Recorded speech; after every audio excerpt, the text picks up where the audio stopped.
Hello and welcome to another episode of Growing for Wholesale Standards.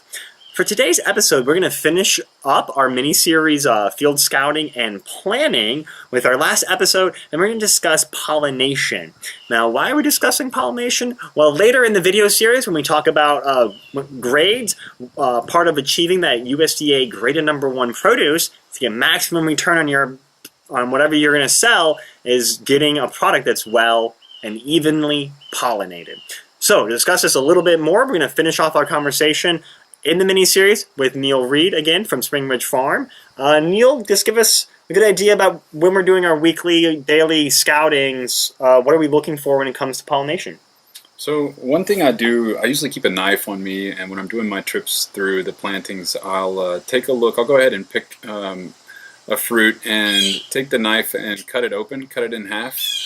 And it'll give me an indication of how well that fruit was pollinated. You can sort of see the formation and how it's developed, even at an earlier stage than a fully formed fruit.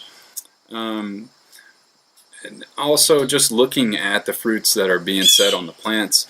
Say in a delicata planting, I might find some obviously misshapen or misformed fruits that aren't meeting the specs of what I know to be a #1 that I'll need to sell for a #1 for my buyers. And I know that I've kept the place irrigated well enough. I've controlled the diseases and the pest pressures that exist there. I have adequate fertilizer. I have the pH and soil nutrient-wise is in good shape, and I'm wondering, well, why is this? Why am I seeing this not, or a bunch of these non-#1 sort of misshapen, misformed fruits, and non-full pollination can be a factor that explains that. So just knowing that sometimes you may be doing everything within your power to get that perfectly looking produce at grade #1, and then just realizing some of these things were out of your control. They can be. And so there, where we do have control is kind of at the beginning of the season, or when I'm establishing my plantings, is to have bees nearby, keep honeybees on the premises. And so therefore I know that they're, and keep them healthy and keeping them happy there. I know they're there, and they're going to come the short distance to your plants that need pollinated. So I mean, when you're scouting and you're in your field, being aware of the weather that week. If it was raining all week, your pollinators haven't had a chance to get out to the field yet and do their jobs. So just being aware of that that's the issue of when you're looking down at your plants, thinking, why does it look that way? Or Right.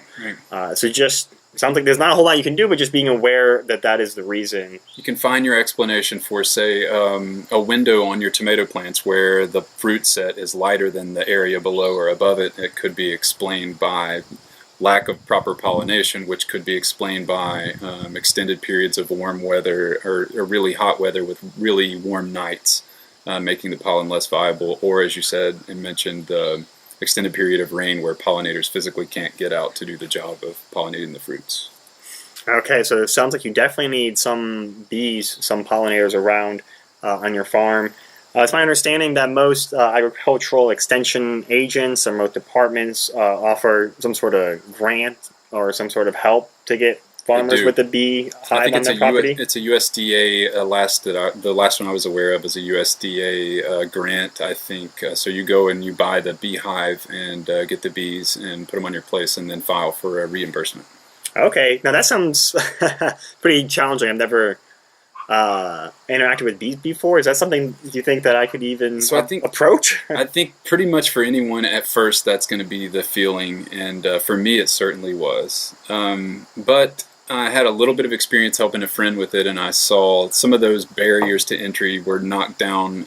Some of those layers of discomfort about the idea were relaxed and relieved from just sort of watching him do it and seeing that it was possible, and it wasn't necessarily dangerous if you have the proper safety equipment and such. And they're pretty fascinating to watch and sort of have on your place and watch them come in and out of the hive. And then there's the other layer of you can harvest and extract honey from the bees if they're cared for and maintained properly. Awesome. So yeah, it sounds like there's ways to reduce the cost. It sounds like it's not as scary as you think. What else you can do is in the plots of land when you're mapping out your farm, your entire area, to have places where it's just flowers or gardens, or just let it grow wildly, right? Yes. And have let nature attract by itself your pollinators. Absolutely. Beneficial plantings have a lot of good purposes on a farm, and it certainly would provide a pollen source for beneficial insects and pollinators in the area. It would attract things and host things like parasitic wasps that you really want to have on your farm. Awesome. Okay, so I hope that helps give you a good idea of your daily or hopefully not weekly, but at least weekly, hopefully daily activity of scouting in your field. You know what, you should be carrying some guides with you, as we talked about in the previous episode, a guide to look at beneficial insects, a guide to look at your pests, and a guide to look at diseases. Carry a knife with you and get into a routine, you know, morning and evening, really taking care of these plants by giving them over attention, I think, is probably the best approach here. That's a good rule of thumb. Awesome. So stick with us. We have tons of videos coming up.